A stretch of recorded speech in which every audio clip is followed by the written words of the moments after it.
welcome to Granada Hills Wednesday night Science of Mind discussion. So nice to have everyone here in person and online. Here at Granada Hills Center for Spiritual Living, we start our evenings with our service with lighting the flames of faith, a call to service. We perform this ceremony to promote the universal consciousness of life, which acknowledges that all people and all faiths, all sentient beings, come from the one great universal presence, which we call spirit. Fundamental to this truth is the unifying nature of all religious thought and experience, which we honor here today. We have Reverend Kathy this evening lighting the flames of faith. We light the first candle for the Tao, honoring the universal path of harmony and equilibrium, the natural way. We light the second candle for the shamanic traditions, honoring the beliefs and practice of all indigenous peoples, the way of primal spirituality.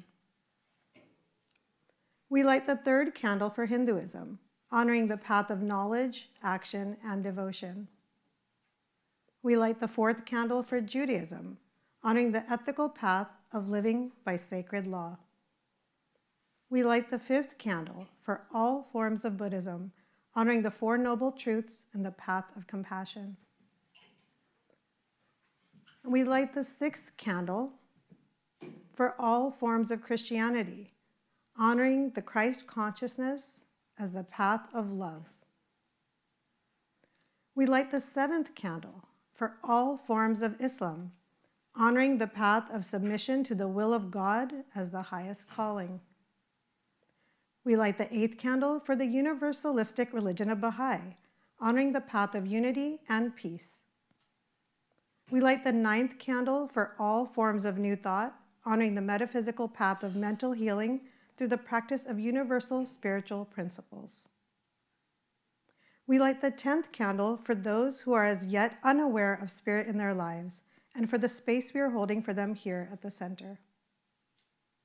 And as Reverend Kathy lights the healing candle, please put silently into the light the names of anyone you wish to have experienced the healing flame of God's eternal love.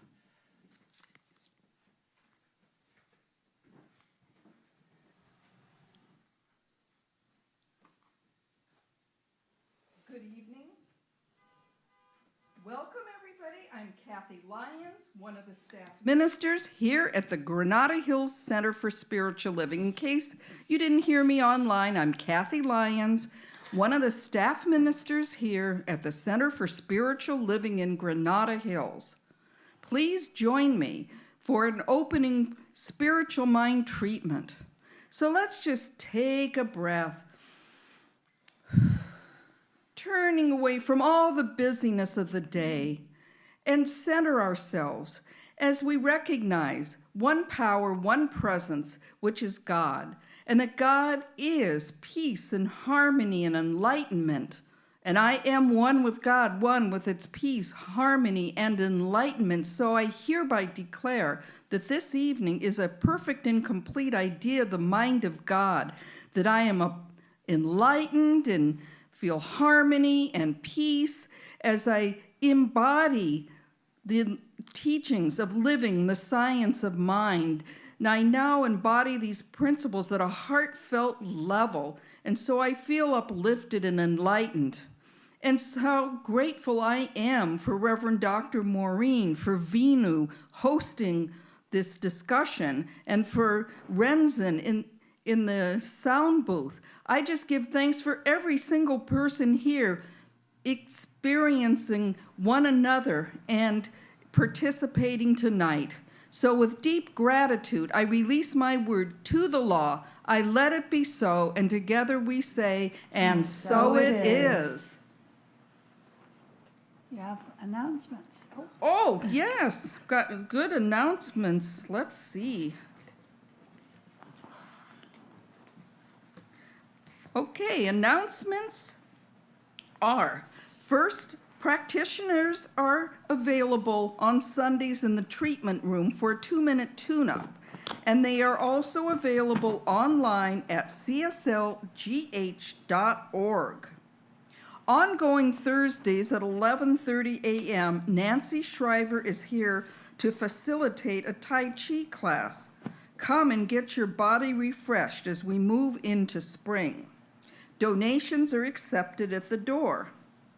Later in the evening tomorrow, April 2nd at 6:55 p.m., the Spiritual Unity Movement will host their monthly full moon celebration with guest speaker Elise Carver. The month of April honors the pink moon. Saturday, April 11th at 8 a.m., the Braver Angels will host their documentary viewing of Bridging the Gap here at CSLGH. A light lunch will be served. The free event is open to the community and speaks on how Americans can reconnect across various divides. Come be a part of the conversation. RSVP in Sparks Hall or email at cslgh.org. Join us in our Raise the Roof fundraiser as we set out our goal of restoring the center's roof. Donations can be accepted online through our donation button on the center's website. CSLGH or in person.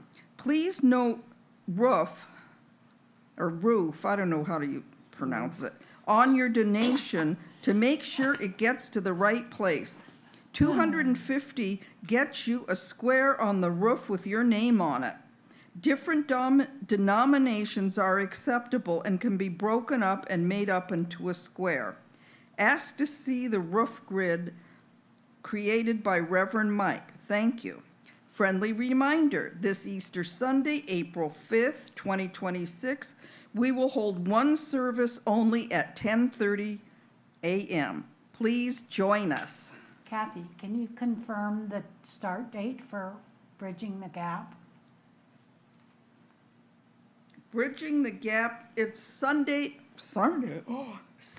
April 11th at 8.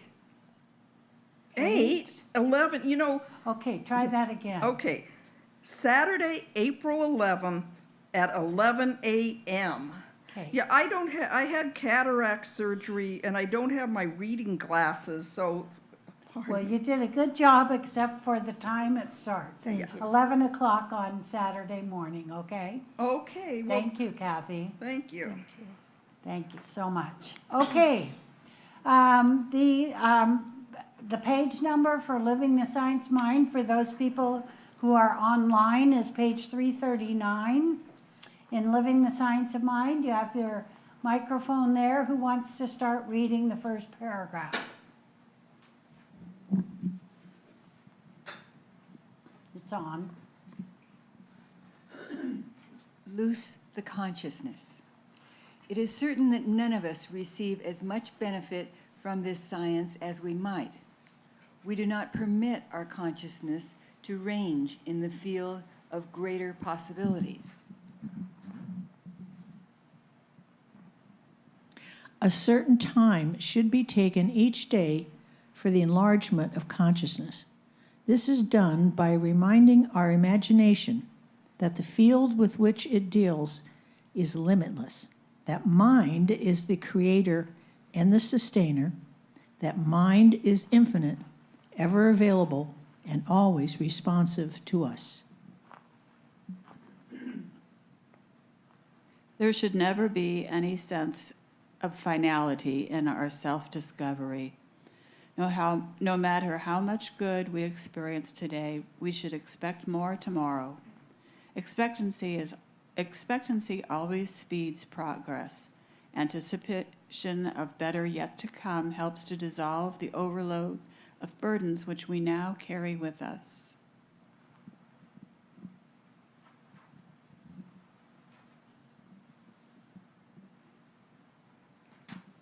I have my glasses, so this is good now.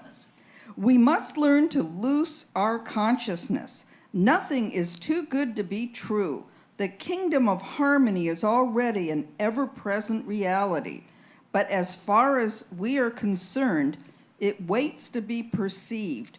and only as much good can come to us as we mentally receive.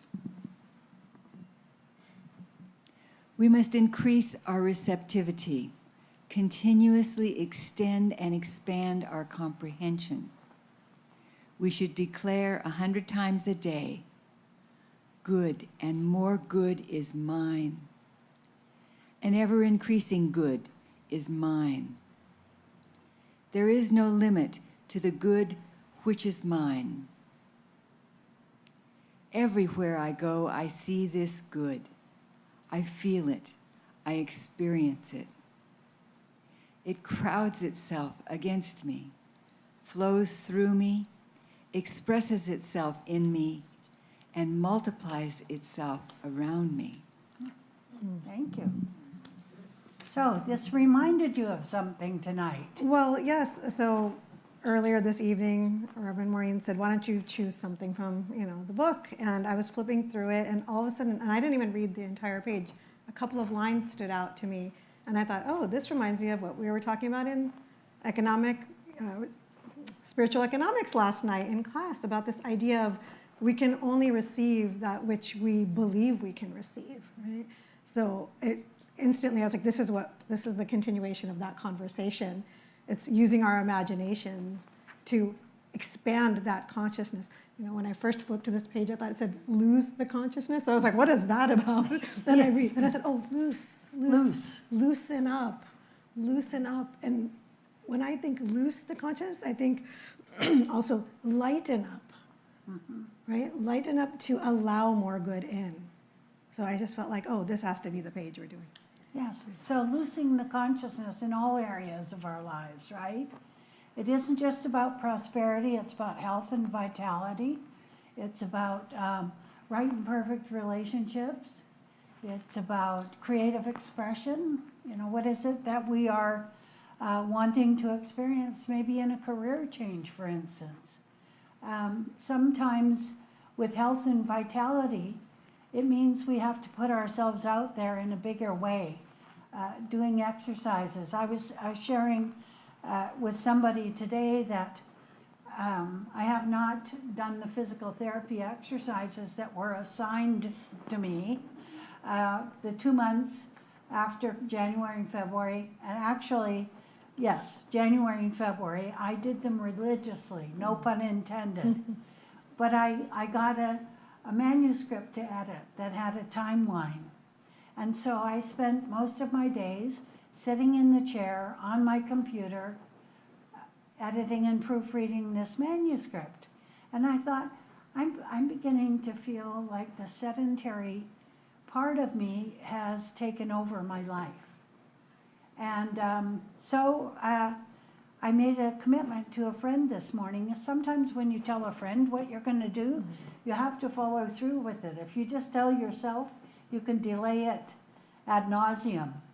But I have a recumbent bike that has been a clothes horse in my bedroom for a long time. And I thought, guess what I'm going to do? I'm going to start light. I'm in and work up to what I could do 15 miles on my recumbent bike after I had my last hip replacement. So I'm going to go back to doing that and see. I felt so good when I was doing the exercises, but they're kind of boring. And on a recumbent bike, you have a beginning and an end. I'll start out 5 miles and see how that works out for me.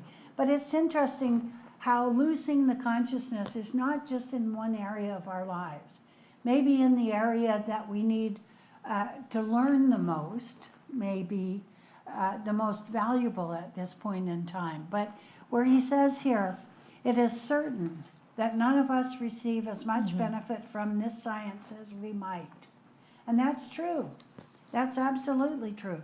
So being that we're all possibilitarians, it's possible to change any behavior over a period of what psychocybernetics said was 21 days. You change a behavior and it becomes a habit. You change a habit and it becomes part of your a spiritual program in the morning or whenever you decide to do it during the day. You know, you said something that was almost like a side note, but I think it was really important. You mentioned telling a friend that you were going to do this. Yes. And I think that accountability factor really helps in our rooting ourselves in the thing that we tell ourselves we will do. Yes. And it's not to judge ourselves or to put extra pressure, but we're almost like we're not in this alone. Even if that friend isn't on that recumbent bike at their home, they're there rooting for you because they want the best for you. And by you telling that person, you know what, I'm going to do this for myself, it's like you have another cheerleader right there with you. And it also just adds to your, Cheerleader. I like that. Yeah. Yeah, I like that. So what do y'all think? Loose the consciousness. What part of our lives do we have to loose the consciousness? Let it run amok, almost, you know, not really amok. What am I trying to say? Let it move out in a grand and glorious way. Yeah, like where might you feel stuck or limited or created a box around something where you feel like you cannot go beyond that box? Would you like to expand that? Maybe get rid of the box altogether? Use the microphone.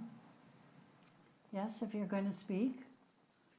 I can tell everybody's just mulling this one over tonight. Yes? Oh, and there's Yes. extra copies right there. So, okay, let me just talk what Ernest Holmes said. A certain time should be taken each day for the enlargement of consciousness. What do you think that means?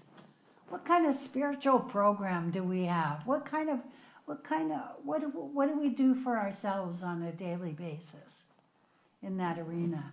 Thank you, Andrea. While I'm still lying in bed in the morning, there's a wonderful kind of in and out of levels of consciousness at that time because I'm still kind of dozy.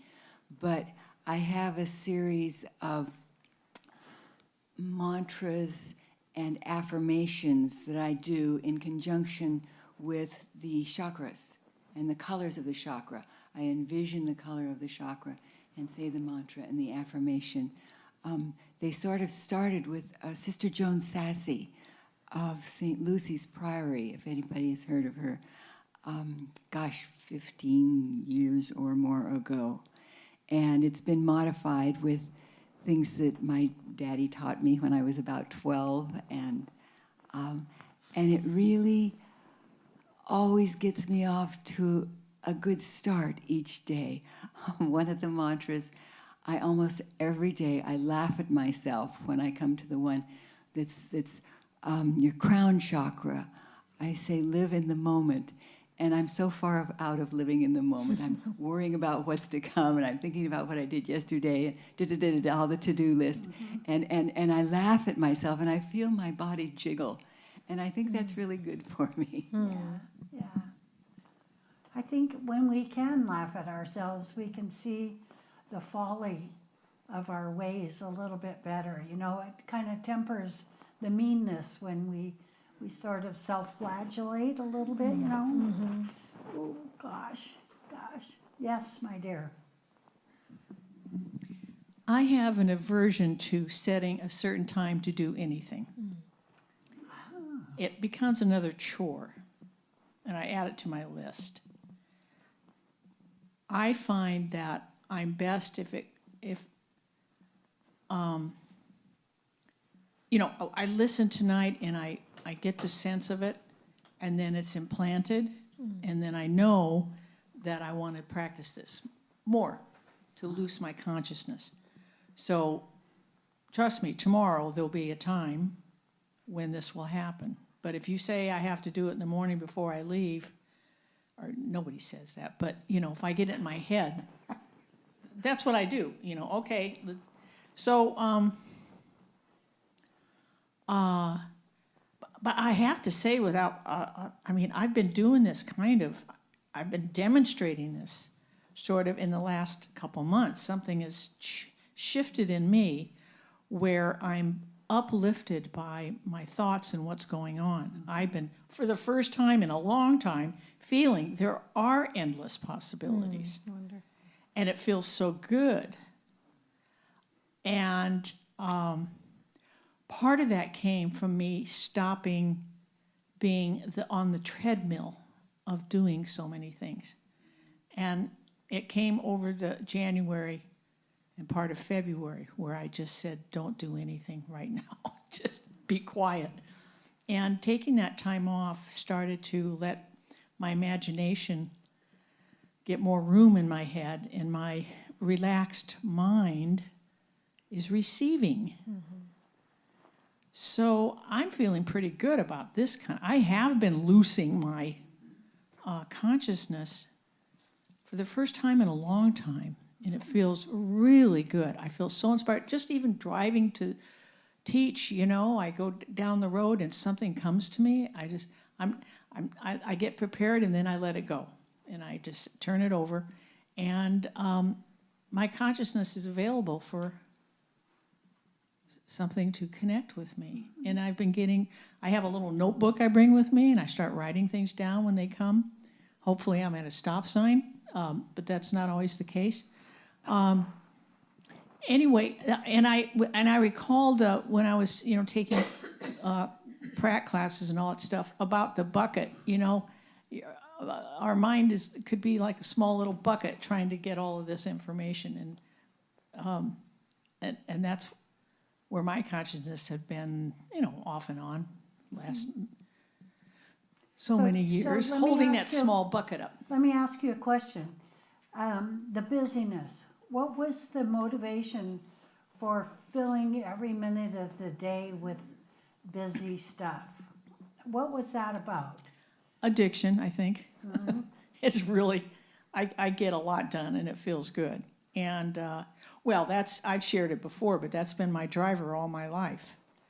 So was that something that you grew up doing? Yes, Yes? yes. So you I played hard and worked hard. Okay. So, one of my most favorite books, I could tell you, I have a list of my most favorite books, but one of them in the top 10 is a book by Gary Keller, the real estate mogul, called The One Thing. And he said in that book, we have to prioritize our time. And I thought, well, how do people do that? Really, how do they do it? They do it by changing their patterns of behavior. And in the first 40 pages, the thing that stood out for me the most that he said was, what is the one thing that we could do today that if we did that one thing would change the trajectory of our whole life? And I thought I had to stop and think about that a little bit. The one thing is, for me, I was available all the time. I didn't have really good boundaries. And as a minister and a practitioner, when you get a call at 1 o'clock in the morning from a client who can't sleep, and they want me to do a treatment for them for a blissful night's sleep, it kind of destroys my blissful night's sleep. And I had to set some boundaries. And so what I did was, I get up between 6:30 and 7 o'clock in the morning, and I don't answer the phone unless it's one of my children or my granddaughter until after 9 o'clock. And sometimes I forget to turn my phone back on, whether it's intentional or unintentional, and then I might get an extra hour when I look down and see the thing flashing on the arm of my chair. But I thought to myself, what is the one thing? That's when I had behavior changes in my life.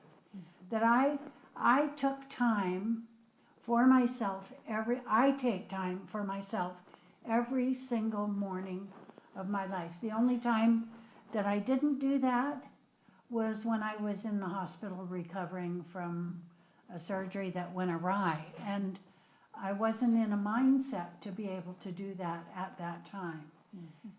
But the habit, Gary Keller talks about creating a habit, not a discipline, but a habit. He says when you feel like you have to have a certain discipline to your life, that's constricting. But the habit, the idea of making something a habit is something like somebody was talking on television saying that if you don't make your bed in the morning, the whole rest of your day is a mess. And I thought to myself, well, isn't that interesting? because a lot of times I don't make my bed in the morning because I have more important things to do. So, and he was a military man, by the way, a military man. So there's that. What is the one thing? Yes. Okay, if I don't make my bed in the morning, the cats get in there and get their cat hair on the sheets. So I've learned about making the bed, although I don't always, but the cats will get in there. My dad he went a veteran of World War II, and he used to say that to me, you better make your bed every morning. But I think that's probably starting the day on the right track. If I just get up out of bed, throw on my clothes and leave, I don't feel centered the rest of the day. My form of making the bed is to get up and do spiritual practice, do my journaling and meditating and having some time. When I work, I always set my alarm about a half hour before I really have to get ready to work, just to have that, I call it God time or spiritual time, to kind of center myself. Yes, it's a necessary component. Yeah, thank you. I'm looking here when it talks about the mind is the creator and sustainer. What paragraph, MJ? Right, the second paragraph. The mind is infinite, ever available, and always responsive to us. So that goes back to the mind again, which is not my egoic mind, but the mind of infinite spirit, the mind that, and I can say that since January I've been practicing this, it's been more available to me to be receptive, should I say. So let's define mind with a capital M. Capital M, mind. Who wants to do that? Who wants to do that? Kathy. Not brain. You got it. We interchange mind and brain. Okay, lowercase mind, lowercase brain. We interchange those two. Right. Now, talk to me about capital M mind, Kathy. Thank you. Okay, that's the mind of God, the mind of spirit, the absolute, what they call, I think it was Troard who talked that, not the relative. Yes. So when I say there's one mind, that's the mind of God, and my mind, that's infinite intelligence, whatever we call spirit. Okay, so how does that jive with what you were saying? Does that clarify that a little bit? Yeah, I think when I am more relaxed, I'm more receptive. The mind is more receptive when I'm out of that being the doer. And that's been happening since January more often. What shifted? I took time off. Oh my goodness. And I just stopped. And I took the whole month of January off. And that changed everything. So isn't it funny that, not funny, haha, but funny, odd, that when we take time off, there's something in our upbringing that leaves us feeling just a tad guilty because we're not doing something. You know, growing up in my household, we were doing something all the time.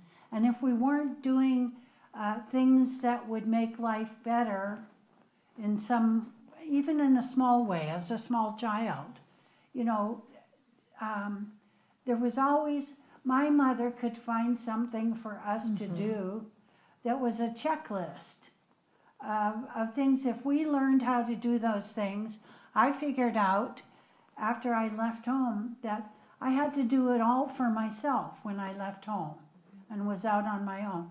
And my mother could stand by and watch us do what she had to do herself growing up.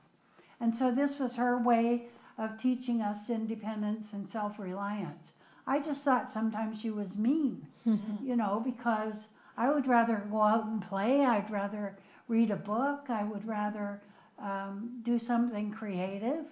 But that was her way of showing us how to be self-sufficient, I think. Well, you know, that was not my experience because our parents let us, we just ran free. So I had all kinds of time, and I think that contributed to my creative spirit because I was creating all around So the yard and the they home. may not know you're an artist, So that you create that Yes. way, yes. I painted rocks in the back driveway. I created a roulette room on the side porch with tables and and I had a chemistry lab over there. I had on another porch I froze it in the winter and we had a little ice rink. I mean, I was doing all kinds of things. And in fact, that's what came back to me. And I used to sit in the backyard and watch the clouds. Be on a recliner Where kind did of you thing. grow up? In Nebraska. Okay, Omaha, kind Nebraska. of like being in Canada.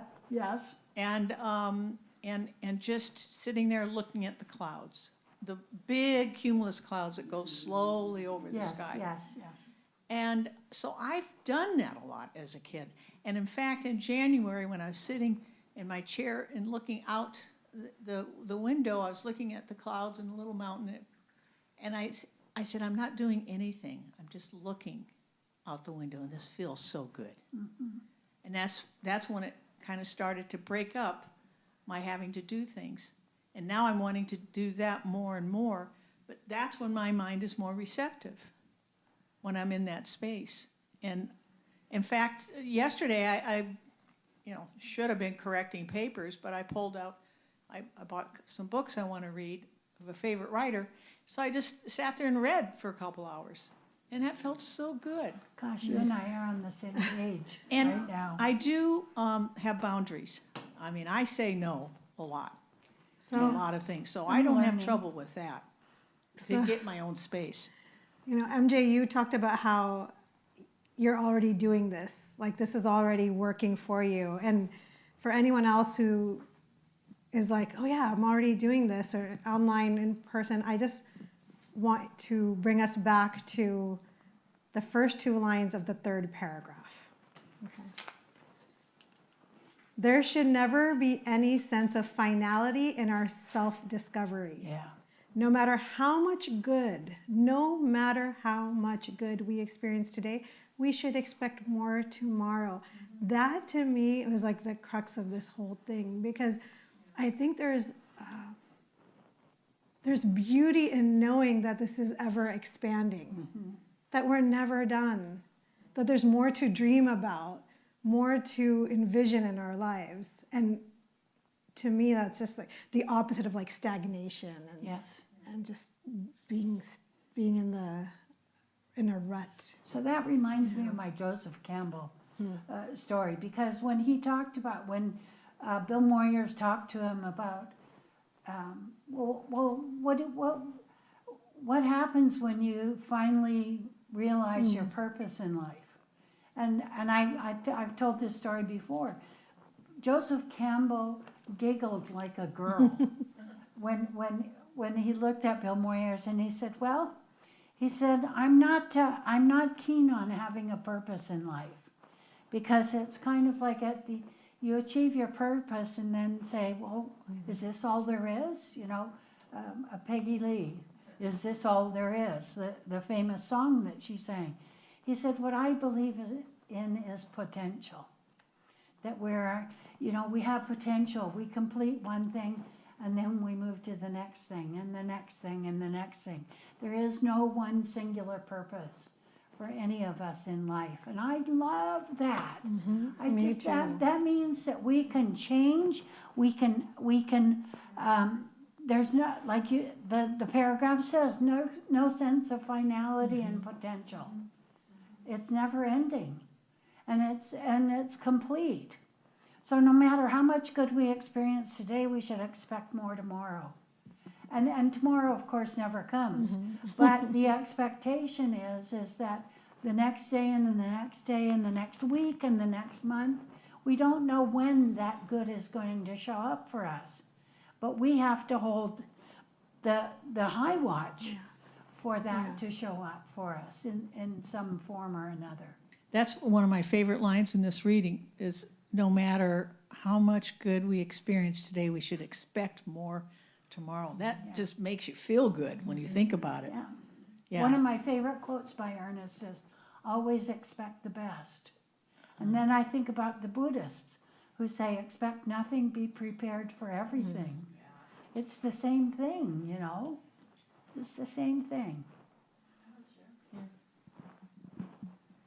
This is another story of doing nothing. I did this quite a few years ago. I had finally trained and gotten into new work, and I was so busy doing that. I was in service groups, I was in this and that, I was doing all these things.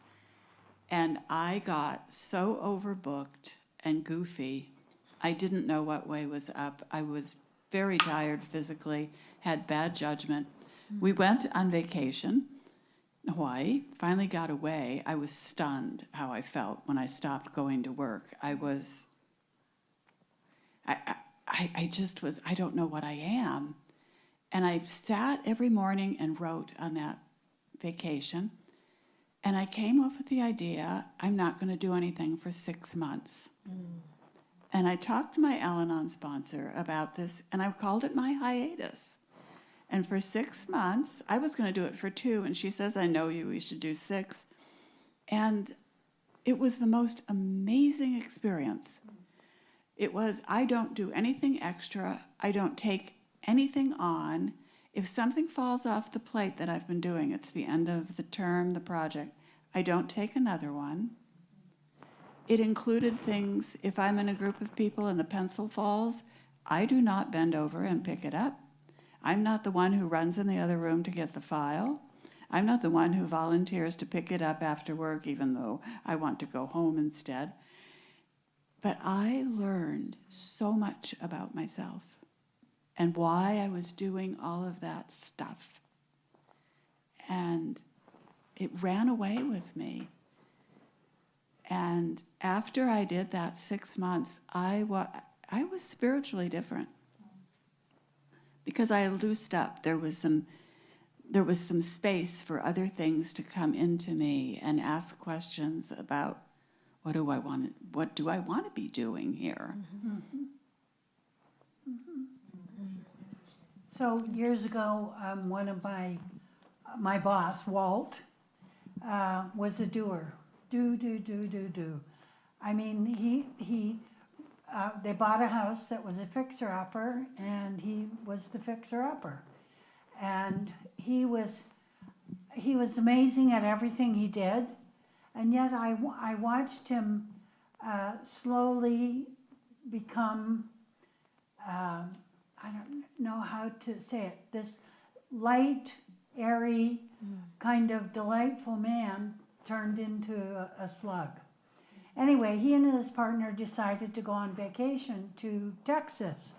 He always wanted to see the Alamo. And he went off on vacation to Texas, and the next thing, the assistant manager in my office, we get a phone call. Walt's in the hospital. He's had a heart attack. And he had been in Texas a week by that time. He was supposed to be gone for 2 weeks. And when Ed, the assistant manager, tried to explain to all of us in the office what had happened, he said it was quite simply that because Walt was a doer, he was on vacation, he could sleep in the morning, he could eat when he wanted to eat, he was on no schedule whatsoever, that his body, his brain knew he was on vacation, but his body didn't. And his body responded in a way by letting him know that he really wasn't on vacation, and he ended up in the hospital for the last week of his 2 weeks off. Now, an interesting thing for him is it changed his whole perspective on being a doer. And he started to learn how to be. He studied transcendental meditation. He got a dog where he had to walk the dog on a regular basis. It was like this transformation this big event had to happen to him in order for him to understand that he was wearing out the machine called his body. And I'll never forget that as long as I live, when the doctor said to him, you know, your brain knew you were on vacation, but your body was still going at a high rate of speed. So I just, for information only, that is, not that there's an intention behind that for anyone here, but, you know, sometimes when we say we need to have a vacation or we need a rest, those are the times, as my son pointed out to me in June when I ended up in the hospital, said, Mom, you need to be more specific about going to Right. Hawaii when you need a rest. Yeah. Yes. So there you go. Yes. Kathy. I've had times in my life where I'll take on too much. In the beginning of 2020, I had too much stuff going on and where I was actually feeling anxiety. And so then when March 2020 hit, it was like, well, this is a chance I'm going to release some of these things that I was doing that really wasn't fulfilling to me. I mean, that was an easy way out because everything closed. It got done for you. Yes. Yes. Yeah, Yeah. yeah. What you're talking about, like falling ill or having some health issue to make yourself rest. My mom calls that forced rest because she's a doer also. And several years ago, she had to get shoulder surgery and she wasn't used to not doing things. And she's like, this is my forced rest. I'm like, let's just choose rest. Let's not attract forced rest, you know? Yeah. Isn't it funny? The thing we need the most is sometimes decided for us. Yeah. You know, and to be an independent and self-reliant person, I think it would be nice to know that ahead of time, that we can make the choice for ourselves.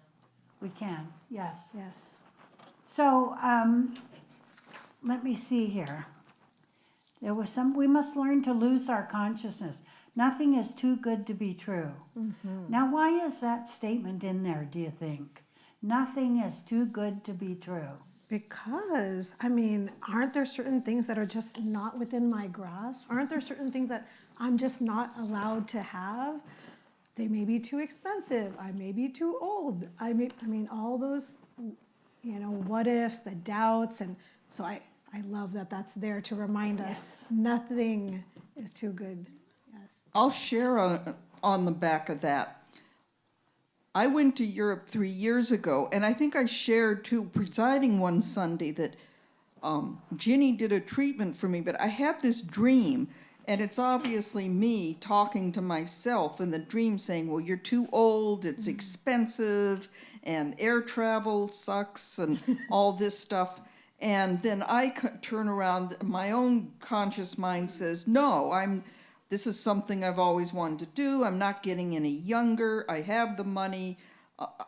You know, I can manage the airplane ride and all that stuff. And it was something that just how I realized something in my subconscious was limiting myself. And it was like, no, this is what I want to do. And, you know, I've learned too, if I really want to do something, do it now and don't say, oh, I'm too old or I'm too this or that. If it's something, once I really got the intention, I wanted to do that, I did it. Yes. So isn't Thank it you. funny that you have those conversations in your own head?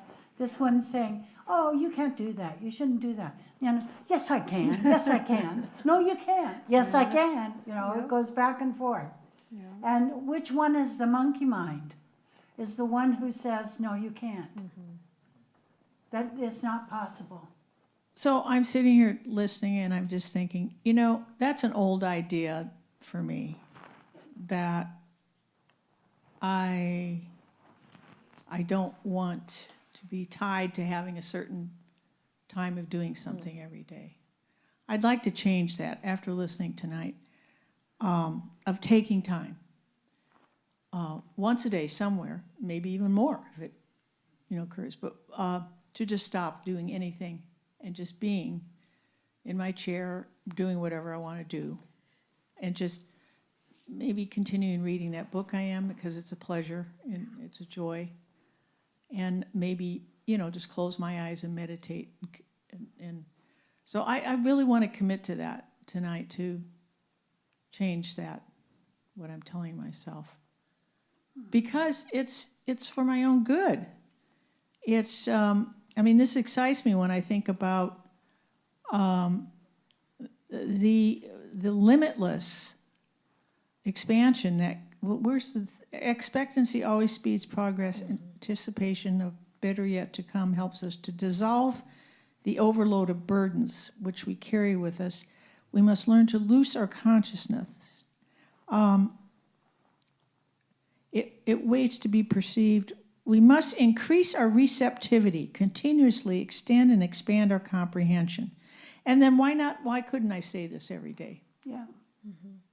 I must increase my receptivity. I must increase my receptivity, continuously extend and expand my comprehension. I should declare 100 times a day. Yeah.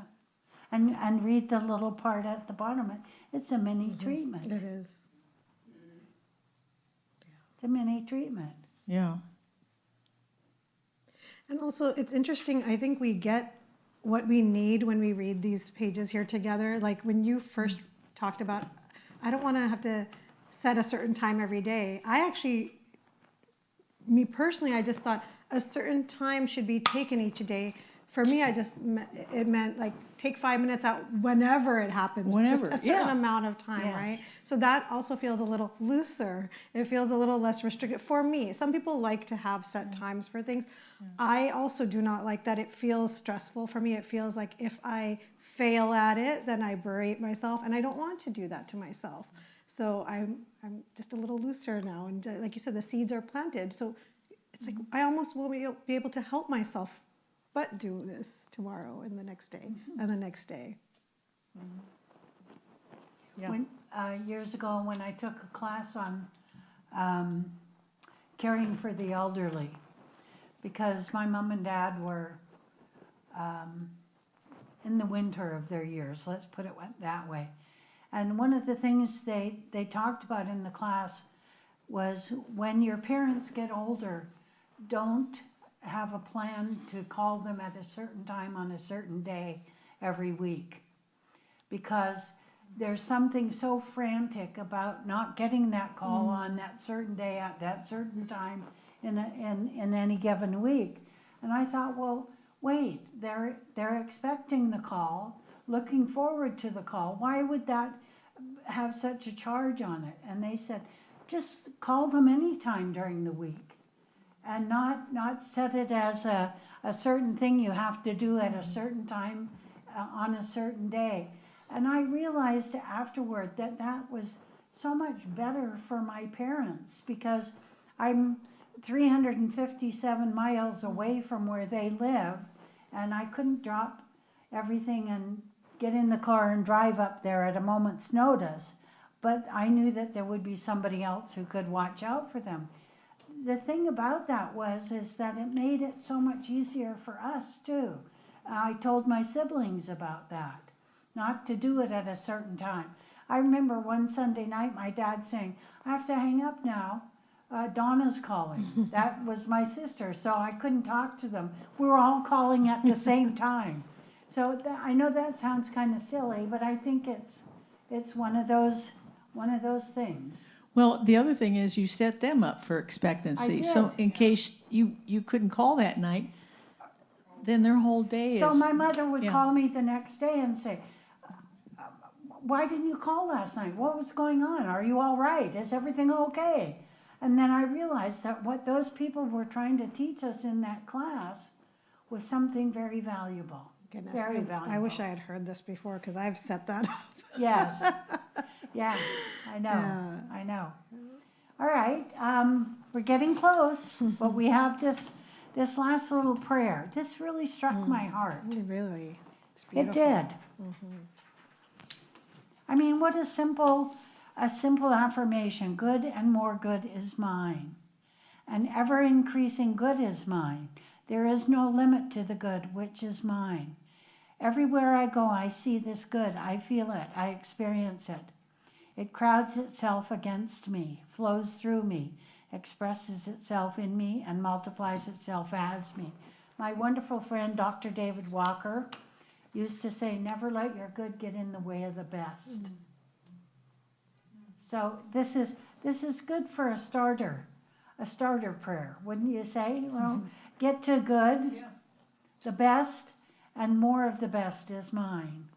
You know, we were meant to live superlative life. I mean, the best. Yes. And that might mean one thing for Bonnie, and it might mean a whole other thing for Kathy. Yeah. What is my best life? Who's that guy? Rick Warren. Your best life now? Saddleback, I think he's somewhere down south in Orange County. Saddleback Church? No? I just saw him on TV. Is it Rick Warren? It is Rick Warren, isn't it? Yeah. Live your best life or something like that. So the last part of it is, it crowds itself against me. Oh, it's getting close. Flows through me, expresses itself in me, and multiplies itself around me. Nice. Nice. Take one of these home. Show it to John.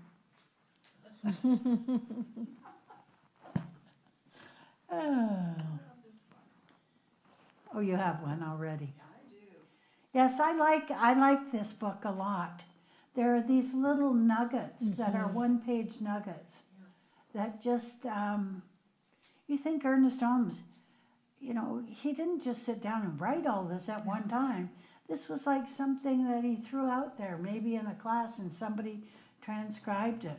I had a guy just stop off when my office was in the back in the kids' room with boxes and boxes of stuff of Ernest Holmes from the early 50s. And his dad had died, and he was a religious science minister. And I wish I'd kept some of those things. I gave them to the archives. But there were several of those. They were typewritten. Can you imagine in the old days, you know, typing a whole sermon out on a Remington typewriter? It wasn't even one of those IBM ones that went back and forth, yeah. But those were in there, things that were just so miraculous. One is a practitioner workbook that's in there, and it's how to be a good practitioner. And I have it still. I can't photocopy it because it was done on typed on colored construction paper. And each page in there is a different color. So somebody transcribed it for me. And, well, the sad part of that is that computer crashed, and so did the whole workbook. But there's somebody out there that wants to retype this for me one of these days. Very valuable piece of work written by Clifford Emil Hartman. And it was given to every graduating practitioner to have as their very own.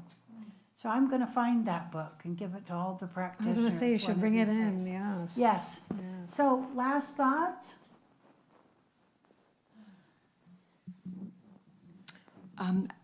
Iyanla Van Zant reminds us that we are all the sons and daughters of God, and all the kingdom is ours. I saw her in person at Agape years ago when she was doing Oprah all the time.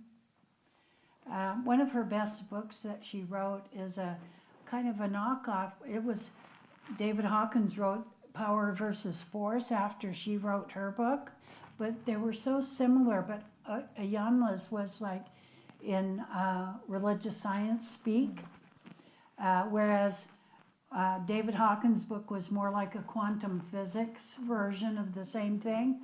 And she talked about the powerful words and words of force. Words where you can and words where you can't. And how we speak is part and parcel of loosing the consciousness, that we would never be able to loose the consciousness if we couldn't think in possibility thinking. And I don't remember the name of her book, that particular book, but it's in a box in my shed somewhere. But she was just, you could hear a pin drop in the room. Every seat at Agape was filled that day. Every seat was beyond Levan's end.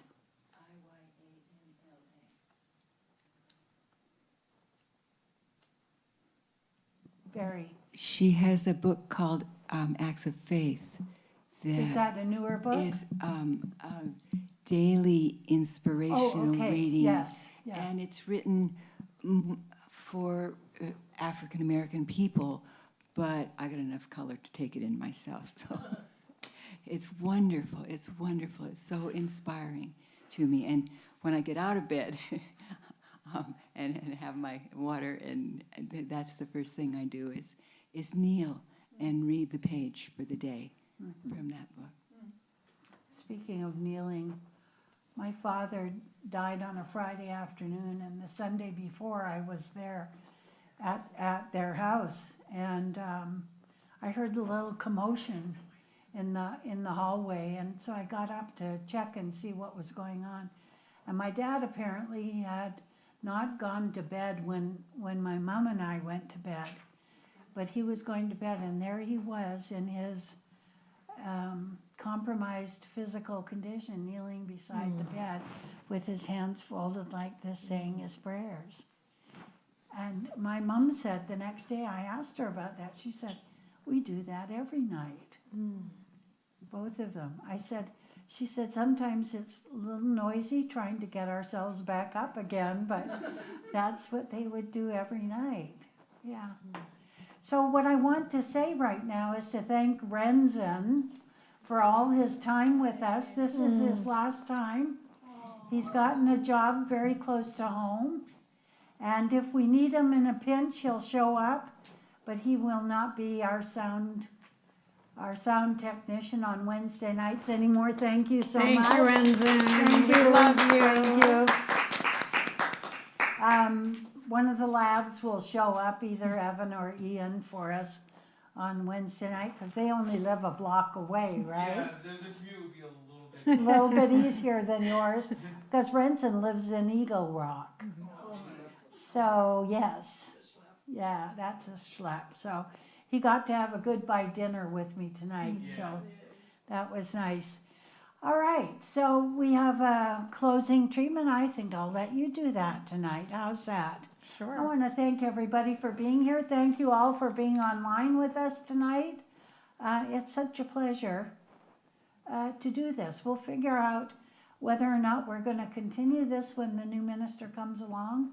That person may have other ideas, but it's been good for us, as the saying goes. So everybody travel in safety and in good order on your way home, and we'll pray us on the road to bedtime. So we just stay here a few moments longer, basking in this oneness and the one mind in this beautiful kingdom of harmony, as Ernest Holmes says. Just knowing that this oneness with wisdom, with clarity, with expansion has uplifted our minds, expanded our hearts, that as we leave here this evening, we leave here feeling a deeper understanding, a deeper connection, a deeper knowingness of all that is. Oh, I feel so thankful. So thankful for this beautiful co-creation. Thankful for each and every person here this evening, for Ernest Holmes and his teachings, and for this beautiful conversation that unfolded in divine perfection. Knowing that each of us travels safely to our destinations, and that we take this beautiful conversation into the rest of the week with us. It is with this full and grateful heart I release my word to the law, knowing it is all done, knowing it is all love. And together we affirm by saying, and so it is. And so it is. Thank you all for being here. There's a basket in the back. If you would like to contribute something, that would be terrific. Thank you. You're welcome. And